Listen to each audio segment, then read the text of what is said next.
Hi, welcome. I am Dr. Kirti Ranchod. I'm a neurologist focusing on brain health. So, how to keep the brain healthy in order to reduce the risk of certain illnesses such as dementia, and also to improve or maintain certain core brain skills, skills that we need in order to function well in this world. Skills such as creativity, calm, and empathy. The focus of the series of talks is on what we have within our traditions, our cultures, our ways of living that promote health, that promote mental health and well being. Today, I will be joined by author Dr. Vayu Naidu, whose skill includes written and oral traditions in storytelling. Her work has included using the power of storytelling to help people to heal, people who have specific illnesses, or people going through challenging times. Current projects, which you can find on her website, also look at storytelling in village settings in India and a new project in Namibia. And what's exciting about her work is that it includes storytelling in all its vast forms. So, oral and written traditions, epics and personal stories, and using visual art and dance. So, really excited to be hosting this discussion. And with that, let's begin. Hi, Vayu. Thank you for joining me. Very excited about the discussion we're going to have today about storytelling, mythology, health, and healthy aging.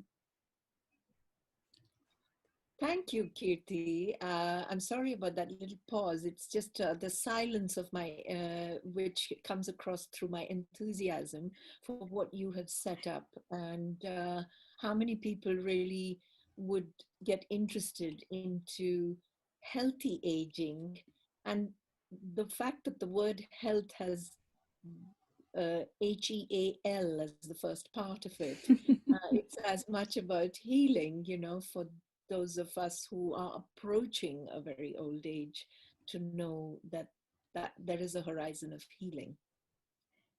Yeah, and I think given the work you're doing, I was quite fascinated about how you approach health and healing and using storytelling for health and healthy aging and healing. And I wonder if you could share some of your experiences regarding that.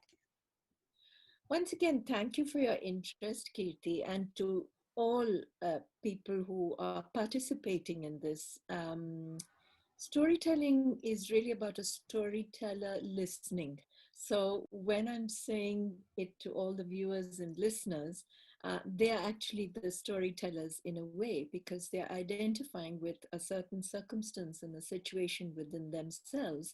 And people like you and me are just creating a catalyst by which we open that story within themselves. So I always say, as a storyteller, one is a doctor in the healing of the human heart, and that's what stories do. We always have this little joke in England. People won't talk to each other, but the moment you have a dog, people really get friendly. Right, So it's partly like a teddy bear syndrome, or in our Hindu culture, we have the Ganapati syndrome, right. Ganesh syndrome. So when there is this other object or living being, suddenly it becomes, there is a tree. So it's not just on a one-to-one, some fear goes away. I remember one person just they say the other day, just say, "You look like a listener. Look, I just have to get this off my chest." And it's fascinating. I can just sort of be standing there. I'm not necessarily a very calm person. I quite enjoy different kinds of, stimulus and what I see. Yeah. But it's the pandemic has necessitated a process by which people feel they have to say something, and it's great. And sometimes it's something uh, that's happened in the house or at work or not work, but they feel they have to make this bridge of communication. So I seem to come into those things, as I'm sure other people also do, but I literally get a story and I'm very delighted by that. I have to admit that I think part of the joy of medicine for me was listening to people's stories also. So I do think it's quite intrinsic in the process if you have the time. I want to go back to something you had mentioned in one of our previous discussions about how you'd actually use storytelling to help people with specific illnesses. I think you mentioned working with people who were on dialysis and also separately working with people who were going through a bereavement process and how that helped. I think both would be quite important given the period we find ourselves in now. Well, thank you for recollecting that, Kirti. So I'll just start with the dialysis, for want of a better word, project. It was something initiated by Guy's St. Thomas's Hospital, based near London Bridge.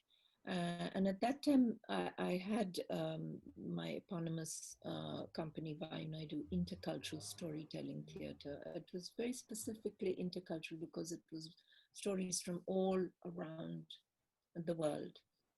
If I could work in a space where it is pre medication clients and some post medicated clients, maybe we could look into a way of what is mood enhancing through a very organic process. Mm. Because the part of the brief I had received was that the patients who came in were just using the remote and just watching daytime television all day, and something about them was disappearing, and the need for medication was, getting quite heightened. It was a place where people, you had the globe, but they were fixed to this television screen, Right. trying to drown their past, trying to drown hopes of a future. I remember my first time I went, it was a patient.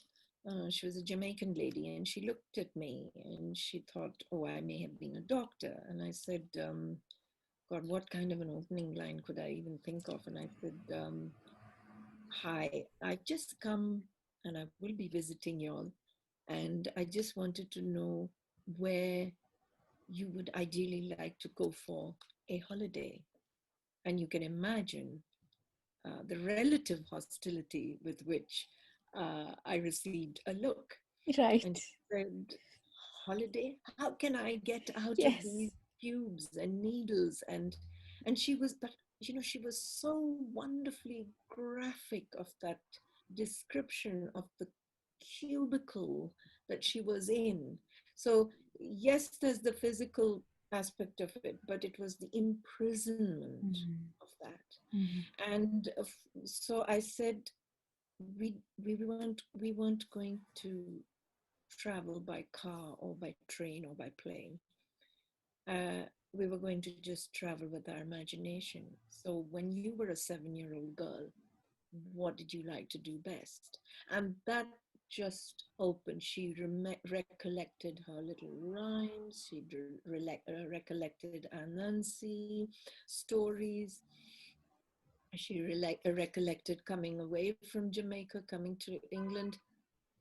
And I finally did make a CD of my different clients, but the thing was, when you engage so deeply with imagination, and I'm talking, this is why I say everyone who listens is a storyteller, because people who are listening are connecting so deeply with a moment within themselves and identifying through a story of their own, that you just see this absolute release of pain. That's all I Right. think. Right. So, repeatedly, when you do these sessions, there's a confidence setting in.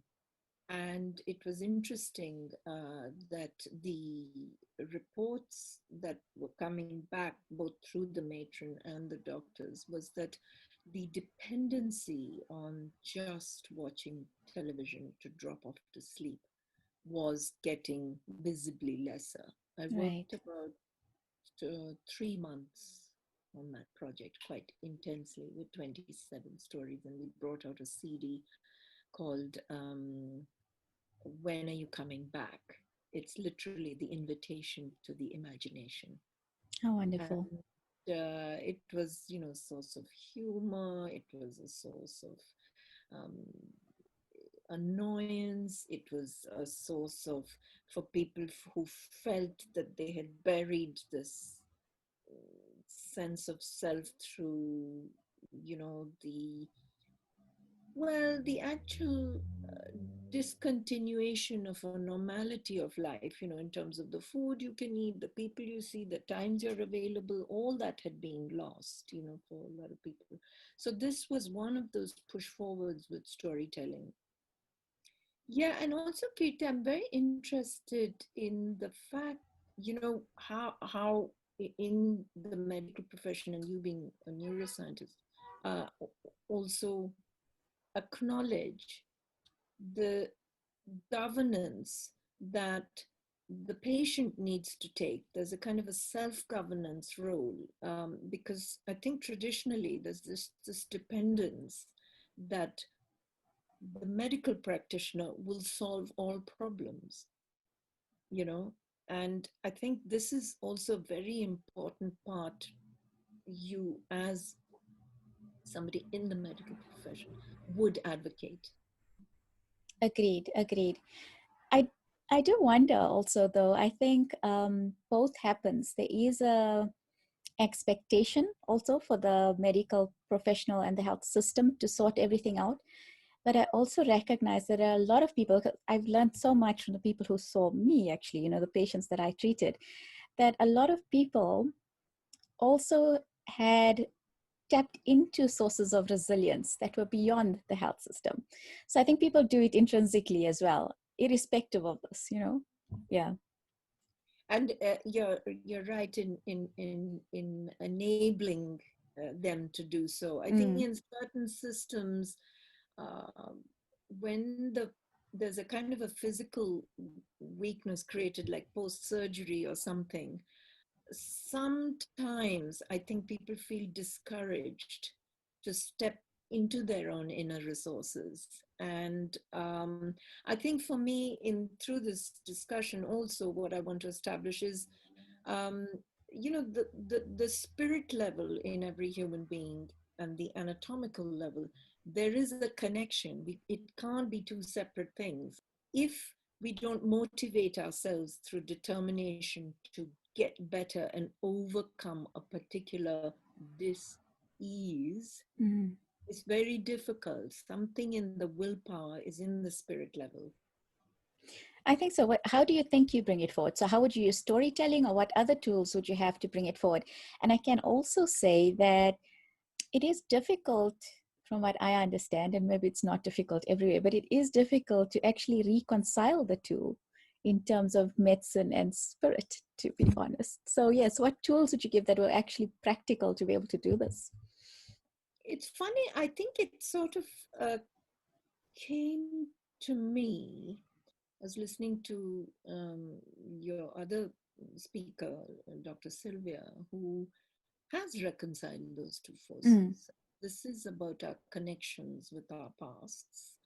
And when I say pasts, it's really this thing called memory, which we have been mm. citing, storytelling, both the individual memory and the collective memory. And that's when you actually enter into this thing called imagination. Always traditionally, the medicinal things were connected with the spirit level. Mm.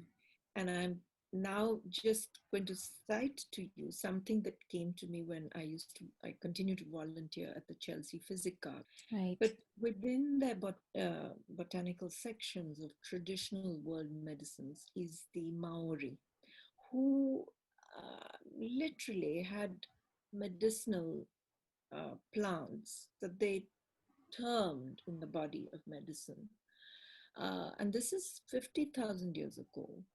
And their firm belief was that human beings have descended from plants and through the cell. And all that is now Mm. being slowly revealed. But the persons who could do that, they at that time they had a system of, you have the human body, but even within the human body there is something called a soul or a spirit.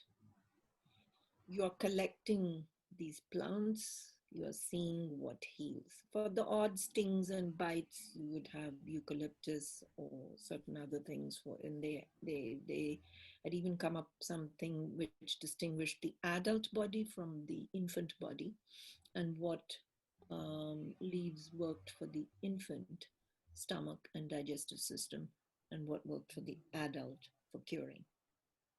So for the physical phenomenon, you had the plants around, but and that was the local community of parents, elders coming around. But they also understood that there are certain people in which there's some kind of spirit distress or agitation. And they would call upon somebody called the Tohunga. And I was just fascinated by the translation of the Tohunga, Mm-hmm. which is the seer of hidden lights, Right. not the seer of just darkness, Mm. but of hidden lights. Mm. Brilliant.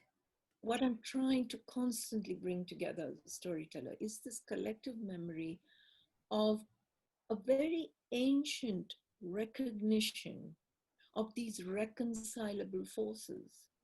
So you mentioned some of what I was trying to do with the series of talks, and also because I think I'm responding to something I saw in my clinical practice in terms of resources that people need to actually start approaching health in a different way. I think something in the way we're living currently is pushing us towards busy lives and unhealthy behaviors. We lose connection with people we actually love and care about. We don't have enough time for them. And so all of these actually end up facilitating poor health. And given what you were saying in terms of storytelling actually being quite global, maybe that's the word, intercultural, cross-cultural, it's embedded in all our traditions, in all our cultures, in our families. I think when I grew up, my earliest experience is my dad making up these stories. So I have this profound respect for storytelling, I guess, which is why part of it is that I can see its benefits. So the role of storytelling in our traditions and our cultures and how we use it, because again, what I find is we don't often name them in the same way. Like we may not call it art, or we may not call it a poem, or we may not call it a story. You're absolutely right, Kirti. I think it's that I mean, storytelling really comes from that absolute need to communicate. Um, that's one thing. And then it is also a very human, it's an instinct really to create narrative. And something happens to the imagination as it is absorbing a story or communicating a story. It is a cognitive process. That is why at the end of it we can either say, aha, I understand. And the moment you start making sense, something lifts. I've seen this in prison when I used to work. And one of the analogies I always use is from birthday to birthday. We may celebrate it each year, uh, but you can't really say, okay, a year from now, I can say this is how my maturity has developed. You know, it's only through story that we find some flash of something, some recognition has happened with the connection between us, the world we live in, what we have within us, and how do we project it on the outside, and how we are being interacted with. And that's the narrative we create through our personal story, but it needs unconsciously a kind of approval or an endorsement. And this is where the old stories are amazing, or fiction comes through, contemporary reading. we want to relate to something. The form is one thing, it's almost immaterial, but that sense of making it a narrative is crucial for the human mind. Um, it's an amazing opening actually to the epic Ramayana, which I heard in the Telugu from my grandmother, who was a wonderful narrator. It appears in the Kirtibasa, the Bengal version also of the Ramayana. And it was a man called Ratnakar, and he was a terrible murderer actually, and nobody used to go through that forest where he lived. One day, a holy man or a hermit or an ascetic, if you want to call him, walked through. Of course, Ratnakar said, "Come on, give me all you've got." And the holy man said, "As you can see, I'm bare-bodied, bare feet. I've got nothing for you to steal." And so Ratnakar says, "But how come you've got this beaming smile on your face?" So the holy man says, "Sure, you know, I can give it to you if you want. But why don't you go and ask your mother, your father, your wife, your children, whether they will take the sins on their heads and die in your stead?" And he says, "Of course, I've got everything. My wife is very loyal to me. My parents depend on me. My children love me. I give them gifts, you know, and I can do that." So when he goes and asks each one, the father's saying, "That's crazy. You know, why should I, die in your stead?" Similarly with his mother. And then his wife says, "Who will look after the children? Don't be crazy. Why should we take your sins?" Something strikes in him. And he comes back to the hermit who was Narada and says, that whole thing that I thought the world was mine is just a wisp. And so Narada gives him this kind of palindromic kind of word, which is Mara. Mara literally means the word, world. But if you keep repeating it, it becomes this other word called Rama. And this murderer, this person who was a highwayman, by repeating it, he's beginning to focus on someone or some being with light who completely transforms his imagination. But it's his concentration. So Marama, Rama, Rama, Rama becomes Rama, Rama. And this anthill goes on this murderer, who is now transformed because his concentration is so amazing that even an anthill does not shake, until one day he comes out of it. And that's why he's known as Valmiki. His concentration was so great that an anthill grew on him. And one day he has taken this whole um, vow of silence, that he feels he's too contaminated to even utter anything. And he sees these two birds in flight who are mating, and a hunter's swift arrow comes and strikes the male bird in the breast, and it falls down in its pool of blood, and the female who hovers says, "How could this moment of such great pleasure be met with such excruciating sorrow?"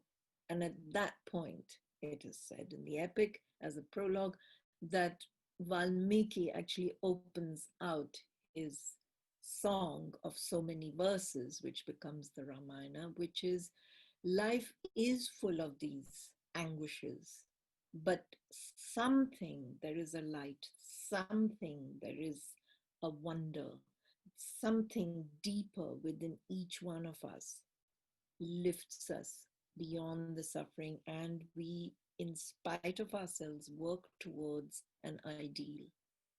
And that's the two protagonists, Rama and Sita, through the epic.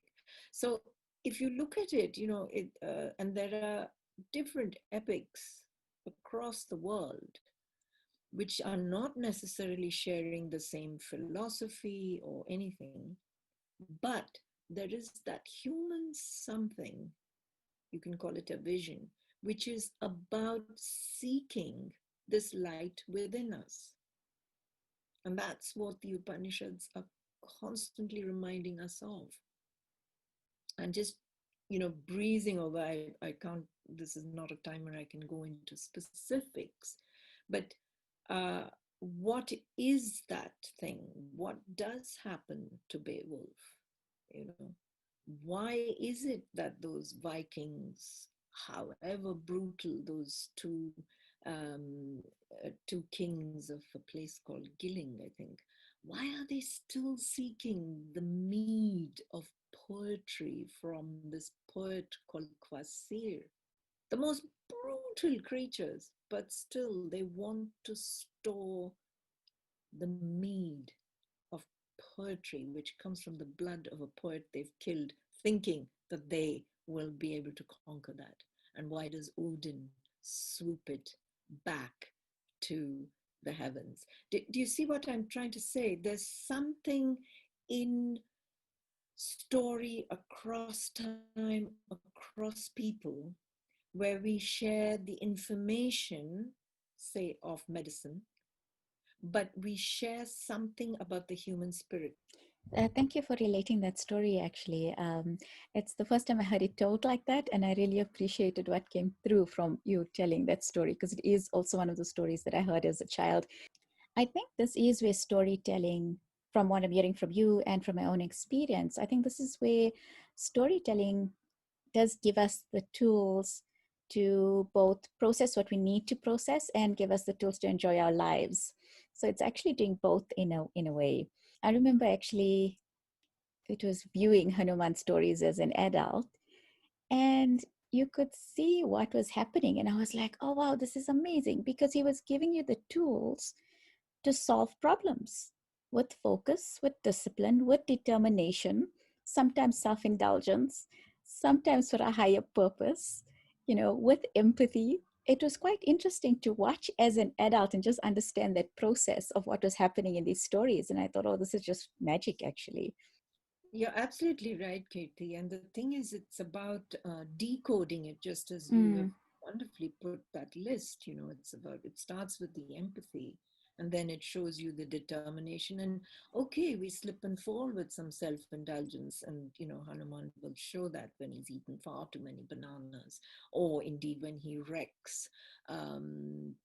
Ashokavan when Sita is there, or he burns up Lanka, and then this typical thing of us humans, we lose our temper, and then we think, oh my gosh, I gone and upset somebody. In Hanuman's case, that's evident when he says, I've gone and burnt Lanka and Sita's still in Ashokavan. What was the point of this whole journey, I made? So it's engaging with all those things, which are so deeply embedded in these different narratives, and the reason why I just brought up that moment in the prison, when I used to sometimes narrate a story and then draw from the inmates of the prison where I worked in, uh, about remembering some of the stories they were told, and quite often many of them were from either Asian or African Caribbean communities, and they were very used to the oral story being told by the grandmother. And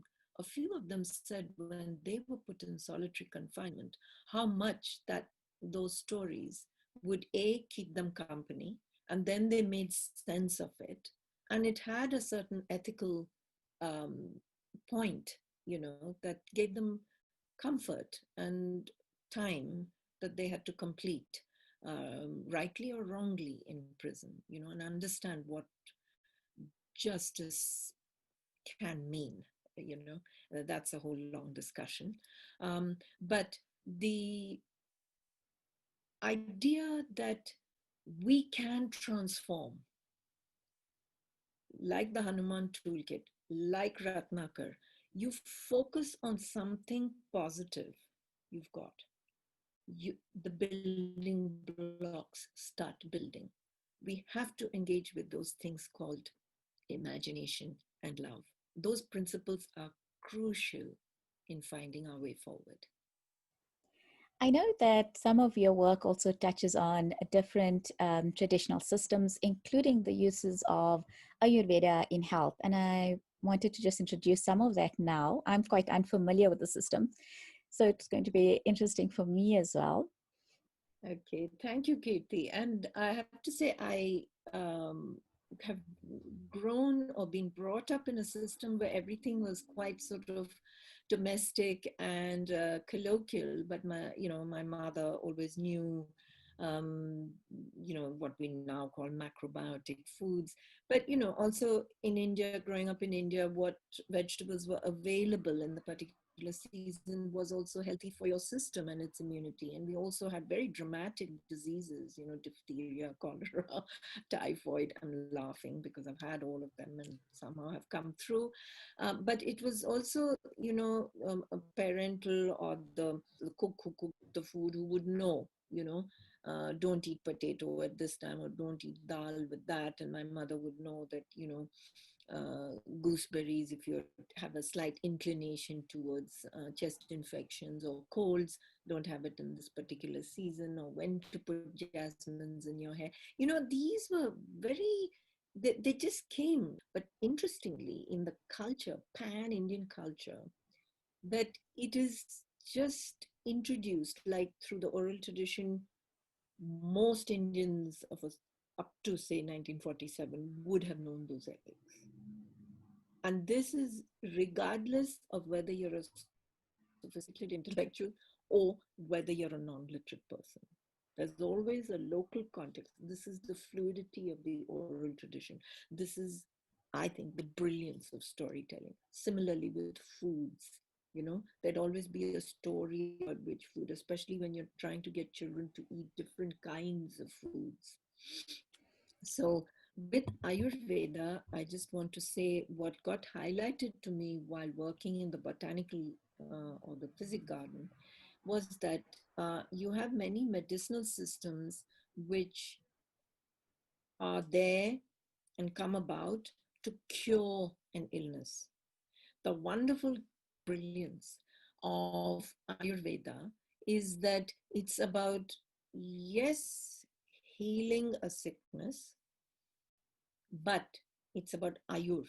It's about giving general health and glowing prosperity for the health, which is quite different from other systems of thinking, because quite often we find a way through. We are inventive as human beings to find a way through an illness. But this is something about keeping yourself healthy enough so that your immune system is charged well enough so that you enjoy not just good health, but you enjoy the arts. There is a prosperity in life. There is a sense of radiating glow throughout. And that is connected right through all the systems. I wish we followed it more.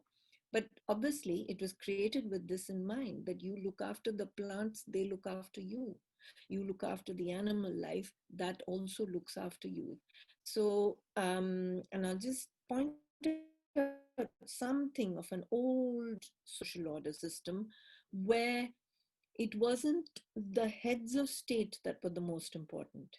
It was those who lived in the forest, time spent in silence, in connection with a deep and a very deep light, which was imagination. Um, and there's nothing mystical about this in a way. It is as scientific as we live. It is just that these are forgotten. And these people who lived in the forest understood these shifting patterns of the environment. And they were highly respected because they had no status, but also a kind of an authority by which they could tell a head of state, look, that river is bending, that mudslide is creating this chasm, or this stream is flooded with some other, is being choked with something. So there are these wonderful capabilities that we can relook within our own ecosystem now by re looking at the old stories. So, Yes. What's interesting from what you said is that even given the discussion I had last week with Professor Danilo Silva Guimarães, it is something that Ayurveda has in common with other indigenous knowledge systems. This understanding of health that is linked to community, linked to nature, and linked to spirit, and that all of them need to be healthy if you really want an individual to be healthy. We can't only look at the individual if we want to promote health. So I think it is something that is actually common across the world. And again, touching on something else you said, that it was common before. And there's this shift, there's this pushing of indigenous knowledge systems, maternal knowledge has become less valuable for lots of reasons, particularly in a capitalist society. And how then we lose our grounding in terms of what promotes health, what promotes joy. Yeah, you're so right. Those observations, and you have this wonderful thing, this pantheon you've created of different world medicines and experts coming to talk about it, and it's so true. And I just don't want the listener to sort of go away with this feeling of, oh, now, they're recommending only going back to the old system. It's not that. It's about how, like you say, due to capitalism, you see, it's the market forces. When you start indoctrinating little children to select the cereal packet by how glossy it is. Well, what I'm saying is things we shouldn't just be dictated by market forces, you know. And I'll share your slides as well. Okay. Given this image, I want to go back to a part of what this series of talks is about, which is healthy aging. So, how do we age well? And so, what do you think healthy aging is? And how would you use this as the example to promote healthy aging? Next. So I've just given you this image of a monk with Mm-hmm. dancers. This particular slide is literally that thing that we need, this moment of stillness and recollection. I brought it here as we need our stillness and we need the flexibility of practice, of physical practice. But dance is a beautiful thing because it combines the imagination, it combines art, and it's expressed through the physical dimension. I feel the physical activity of a walk and fresh air is very important, but if you can introduce music and dance to it, even if you're just dancing alone, it is so important for the aging body. People who are older and who get fixed, oh, I can't bend because, because they've been sitting on a chair, or complications of you're old and that's not what you do. But to express the spirit of dance and movement from within. After all, what is dance? It's an expression of that life that flows within us. Life is not a static thing. Beautifully said. I think art in all its different forms has so much to offer us in terms of staying healthy and happy. Joy is underappreciated, actually. You're so right, Kirti. I think we need to put that on the top of the map. Yeah, I was just very briefly, I'm just telling you that we have these 6 seasons, and this is done by contemporary village artists in Odisha. It shows how the different harvests, the sowing, reaping, all these things keep happening. Fishing as well, what time you do it, so of year, and which part of the rainy season you do it and you don't do it. So it becomes like a little chart and a compass of life, but it's done through this artistic form. So there's a kind of a science in it. It's beautiful. What is the name of the artist? I mean, I can't zoom in, but you do get a sense of the message, and it's beautiful. His name is Jagannath Mohapatra, Right. Lovely. and I'm going he's to look him from up. Odisha. He's still living, and I had the pleasure of meeting him just 2 Novembers ago. And he does these extraordinary wheels. He still can be, commissioned. He does the work of art, and in spite of the cyclone, he managed to gather all his squirrel tail tops of brushes, and under this strange tarpaulin, he did all this work. So Wow. just extraordinary. But what is beautiful is some people say, oh, don't artists do anything apart from traditional stuff? But there's a big science in this. And it's an amazing skill of precision and observing.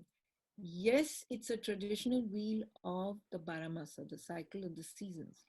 But if you looked at it closer, Hmm. he's also commenting on the contemporary changes through climate and what are some of the patterns, because everything Right. is not equally, it's not a repetition. This is the big thing about storytelling, which we face, is that, oh, it's a folk form, nothing has changed, but actually it is the most contemporary thing. It is just using a frame of something that's old, but the reason why it's kept alive is because of the interpolations of the new, and what's happening, and that's how it makes meaning, that this is moving through time. And I really wish to thank my mother, Jai Rukmini Naidu, otherwise known as Jaya Naidu. She passed on some years ago, but it's really thanks to her that I understand the importance of diet and calmness and the joy of life. That's all. Thank you, Vaya. That's just such an amazing discussion.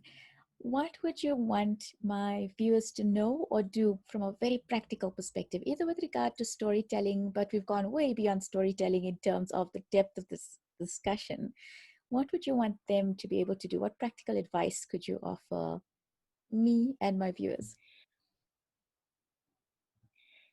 Thank you, Kirti, for asking the things which bring this body and of knowledge or practice of living. It's important, with knowing to actually put it into practice in our lives.